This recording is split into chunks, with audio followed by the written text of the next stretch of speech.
Good you again, friends. Today we're going to talk about the Christmas tree. This is another question. So why do we use a Christmas tree? Well, here it is.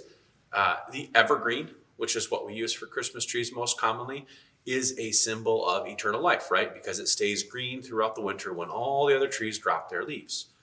It was a tradition started in the 16th century in the German community, which was a very religious community, a very Christian community. And you can think of in this, right?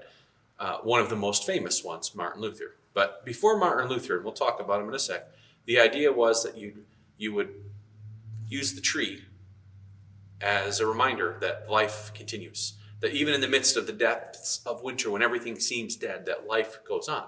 So in the 16th century, the Germans started doing this. And then this is during the time of Martin Luther. And so Martin Luther is credited with this because the story goes, true or not, but the story goes that he was walking home while working on a sermon one evening.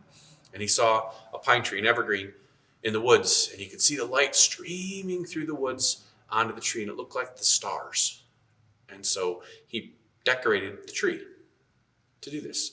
The lights represent stars. We put a star sometimes on top of the tree representing the Star of Bethlehem, or an angel. That would have been the one that says, "Do not be afraid," to the folks. This was something they did in Germany.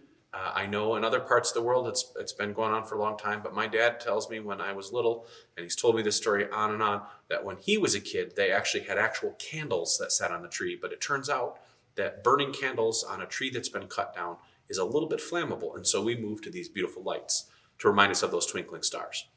Now, it was not popular in the United States originally. In fact, most people would say, no, you can't do that. It's a pagan thing because the tree is a symbol in the pagan community way back when. However, Christians adopted it. And then in the 1830s, the German settlers who had come over to the United States started it. And it became a very popular tradition, as you know. And so this is how we get our Christmas tree. This is why we celebrate. It's a reminder of that eternal light, of the twinkling of the stars, of the night sky, of all the beauty that comes to remind us of what is coming at the end of the season. See you tomorrow.